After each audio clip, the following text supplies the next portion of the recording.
Hello friends, how are you doing today? It's your boy Dax Level here for another adventure up the mountain. Today we'll be taking John out into the new area Linda unlocked for us here. It'll be Area 30, kind of like a play on Area 51. Cool, we'll be taking out John. We do have kind of like a little personal side quest here to get John 3 levels. He will unlock his family perk of that. Well, I feel like it would be a little more useful than this. It would be permanent health regeneration for all the princesses, which would be super nice.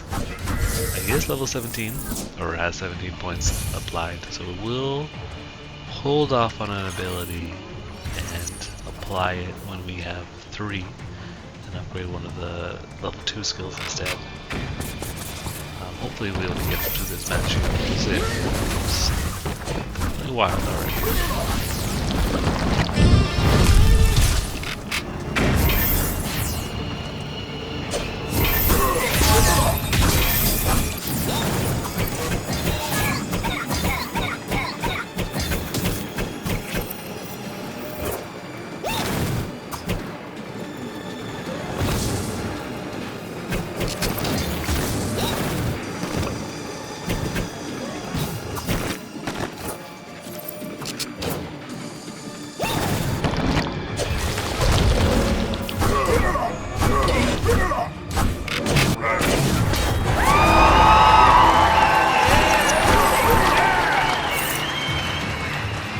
Not so innocent game of chance and memory. Alright, everyone's favorite memory game / fight to the death. Alright, let's see how John does. After that, we will check to see our status on our abilities.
Alright, as we see here, we do have 2 ability points saved up, but we do need, you see on the bottom left corner, we're at 17, and the family perk unlocks at 20, Father's Passion, which will be our generation.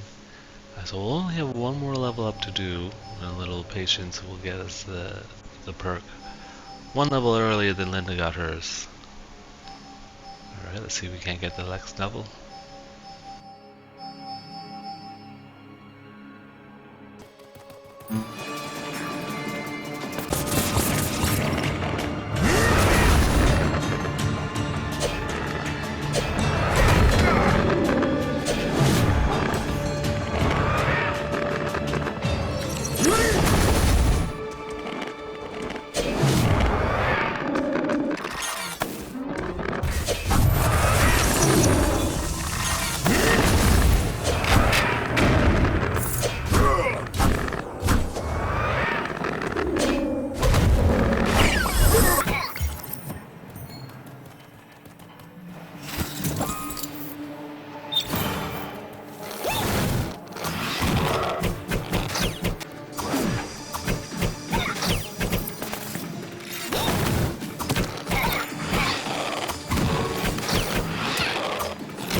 We definitely have our fair share of roche enemies in this run. Definitely helped with the quest to level up multiple times. John here has turned me at risk a few times.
Alright, level 2 of 3, 33% of the way done.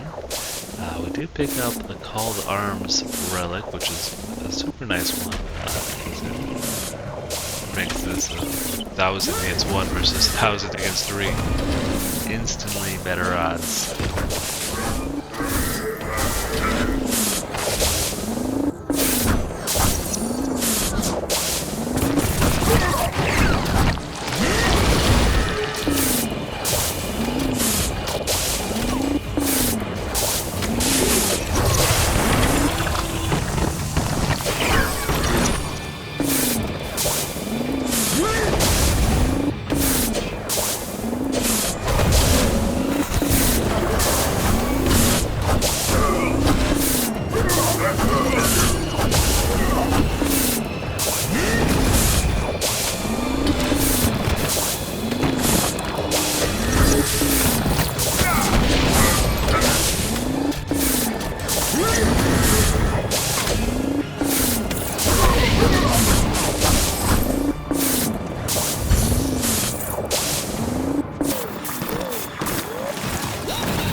that is the level we are looking for. Good thing that red ferocious guy didn't take us out with his laser beams like he did last John's run. We'll be upgrading the Heaven Strike to level 3, which will be the max level for the original playthrough. Hey, now we got a little regeneration kicking on. It isn't the fastest regeneration, like it's in like, I don't know, Diablo 2 or something. But hey, every little bit helps. See the bottom left corner that I am slowly healing. Definitely so much nicer, especially since this is the first time we really get access to regeneration.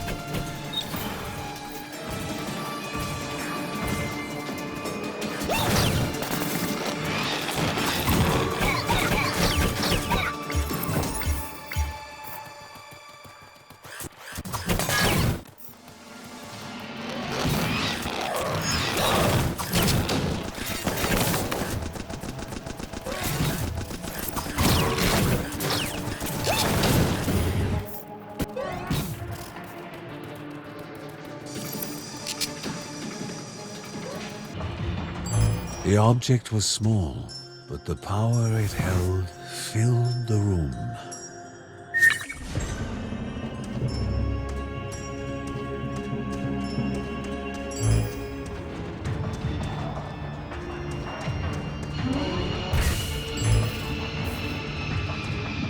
Adam finally finds someone to ask about the black substance.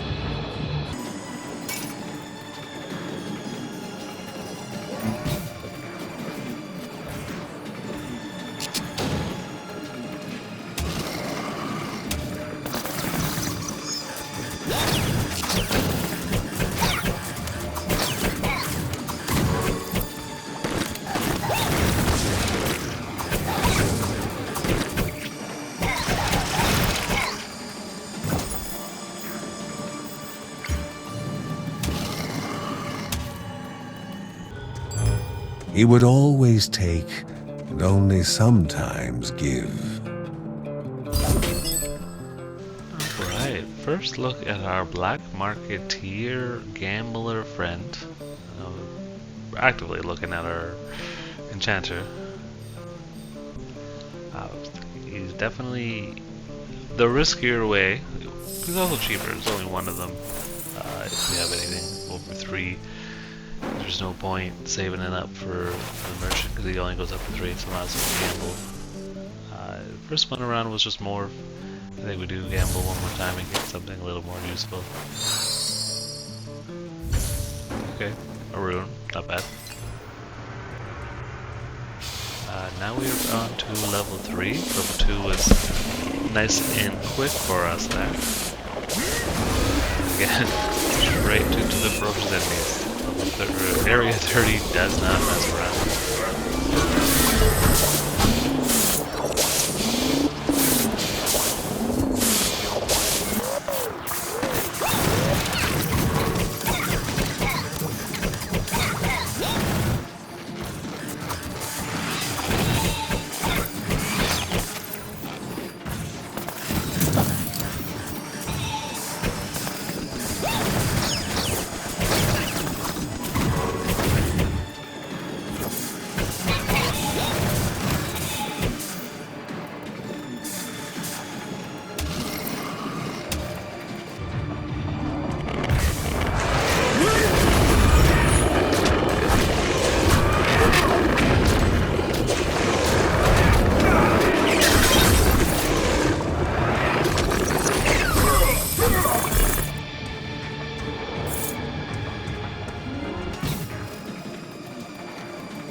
Quite the swarm we have there. Pop through that door. Probably should have gave myself a little slower walking in. Let's have another red ferocious enemy. Like, a lot of ferocious enemies in this area. Definitely can tell that I'm playing on hard here. But we do take it out, and we do level up shortly. This will give us a first look at the final tiers of John's abilities here.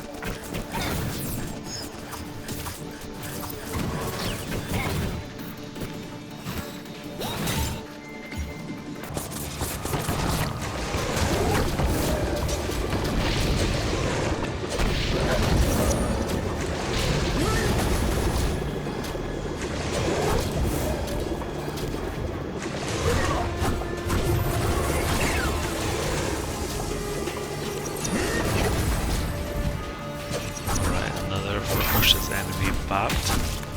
I was supposed to say, Papa kept spawning as an ambush in the room of the other guy. Kind of cheated. Magical shield ability, which will allow for us to charge up energy as we are using our shield and getting hit with our shield.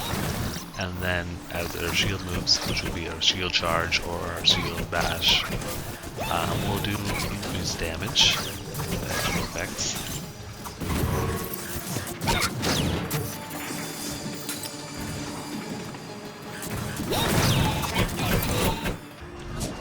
Alright, here we are applying the shield lesson, which will be the magic shield that I talked about earlier there.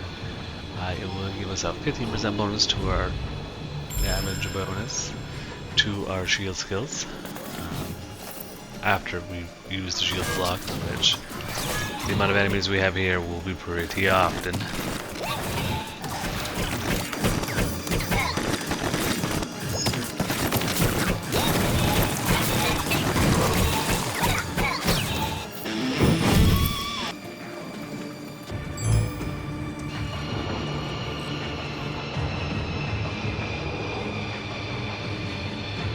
Ane Sarava, the obsessed and overactive inventor of Terra Lava.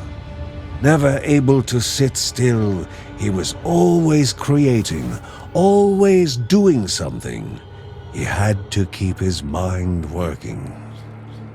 His greatest invention, Jinn, was a masterpiece of technology. Countless nights spent only to be enslaved by it. Alright, that is our second look that we've gotten into what will be the boss of the area. I would say Ben did give us a little heads up that he saw a brain in the jar that controlled the machines. We have the random statue here. The brain in the jar will be the boss of this area here. Jinn is called.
little side mission here.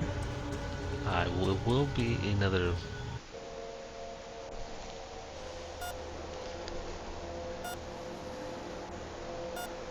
A failing machine kept her on the brink, its corrupted power core leaving her poisoned and unable to pull herself back. He knew a replacement power core was required, but doubted his ability to survive the retrieval. Another person connected to machines and needing help.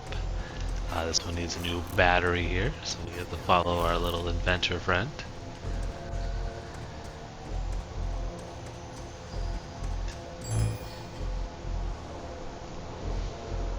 The man was a scientist, not a fighter. A stable power core was valuable and would be guarded. But Bergson understood the guard dogs needed to be put down. Alright, hopefully John's a little better at guard dogs than he is with bullies.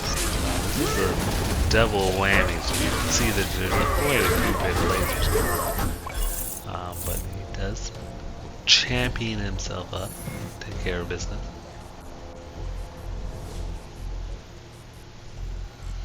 However, the Bergson did wonder that if the core was life, what were they doing to this machine?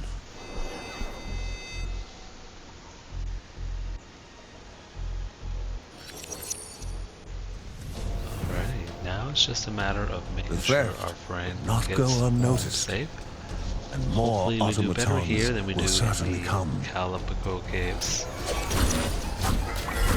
We're a little higher level, so it shouldn't be too bad.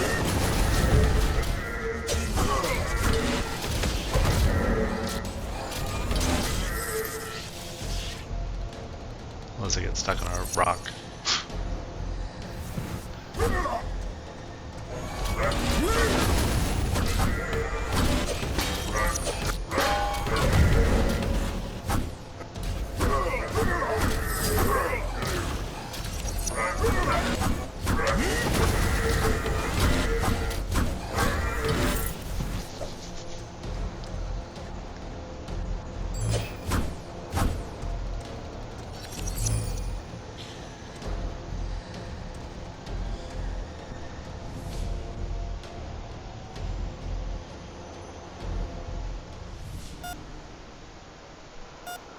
The man worked.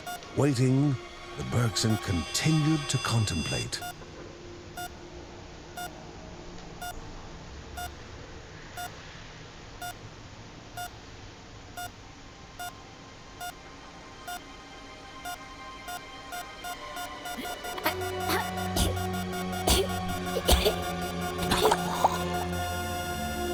On whether a life so dependent on machines was even possible.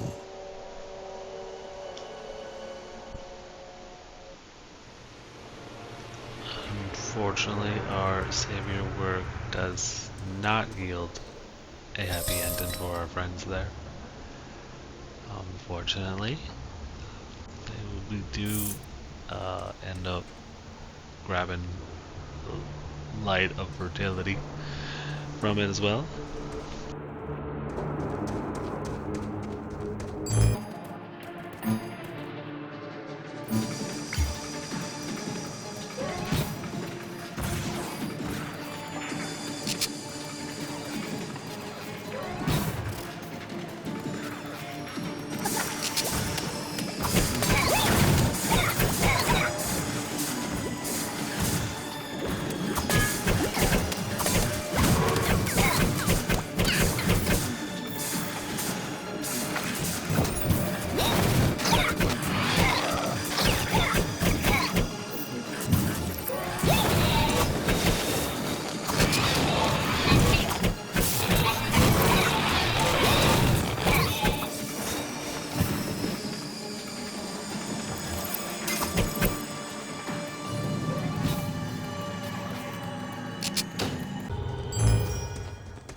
Alright, we do have a pretty good kit there, so we won't be taking out that relic there. We do find another laboratory here. Get a few real ransack it for some loot and some lore.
Time for our first battle against Jin. As always, you gotta give Rykar the scrunches to get the health potion, not that I needed it.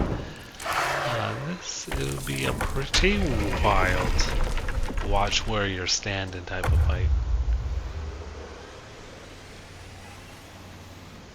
Ane Sarava, the architect of Terralava, and the creator of Jin, a machine meant to serve the land, not oppress it. As you can see here, the brain is safe behind its little shield here, and they keep summoning these turrets. The trick will be to take me a second. Which I probably should have thought a little faster because it was basically the same thing as the last boss that Linda just fought. Just the damage to one of the pillars will create a break in the shield. Start attacking directly, and that'll of course be my chance to damage it.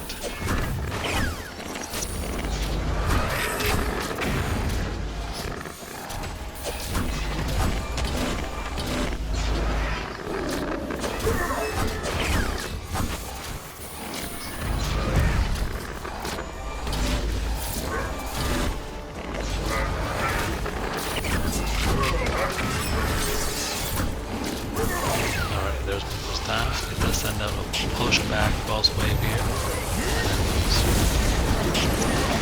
Over me.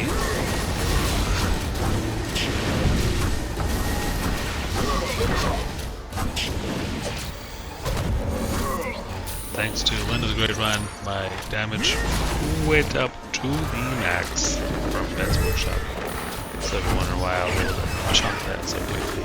Just do basic attacks. I do quite a lot more damage than I did last time, John.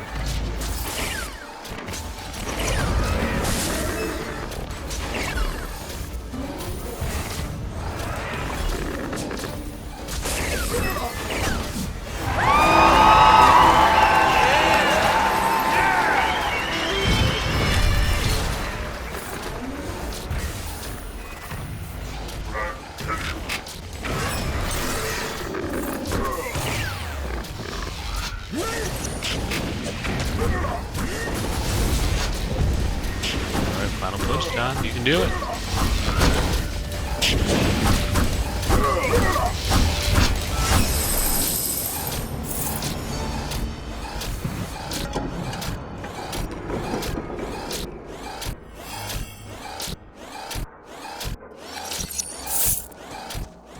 And there we have it. The penultimate boss is defeated. The air became aggressive, the temperature rising as energy returned to the mighty one and flowed through his veins. Ane Sarava was free again. As the spirit gazed upon the family, he felt something different, something unusual. Perhaps this could indeed be the final cycle.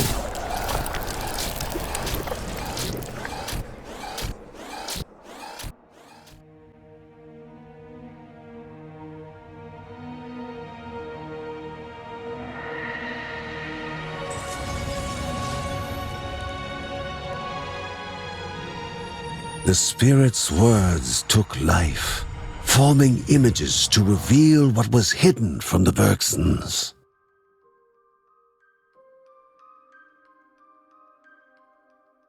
Excitement filled the empty space. The promise made was now a promise fulfilled. The rock appeared on the horizon, and the boundless wonder ended. Journey had met destination. And the vagabond son of the heavens became the mountain god. His heart skipped, his mind echoed with music. His breath caught when the daughter of Rhea stole his heart and carved it with her name, Rhea Dana. Two became a pair, mates joined in happiness. Who willed to elevate Rhea's creatures.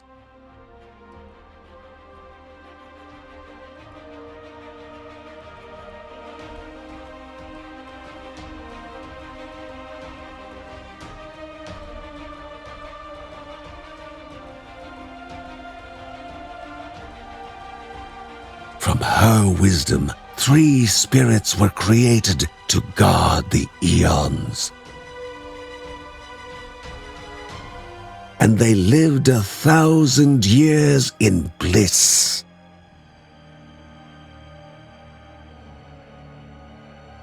Until Rhea Dana bore him a daughter.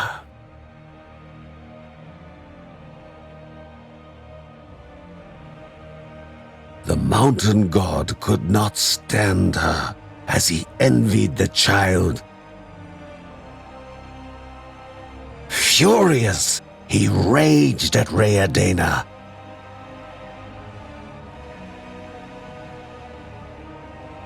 And she left him. He wore the grudge as if it were a crown, one made of corruption, cursing the name of Rhea Dana's daughter. He descended into resentment.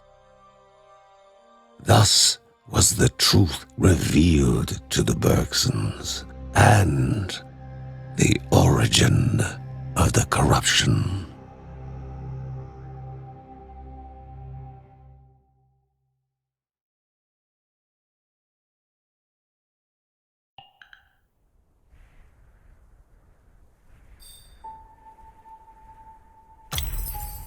Pity or anger?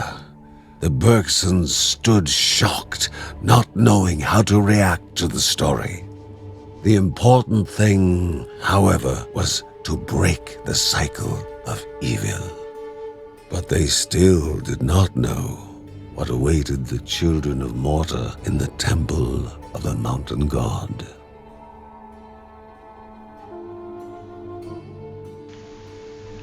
Thank you for joining me on another adventure up the mountain. John did an amazing run, matching Linda's, taking out a brain in a jar. Now we're on our way to the mountain temple itself. I think we might get our first look at Ooh. Alright, until next time, take it easy. I'll see you on the mountain, that for sure.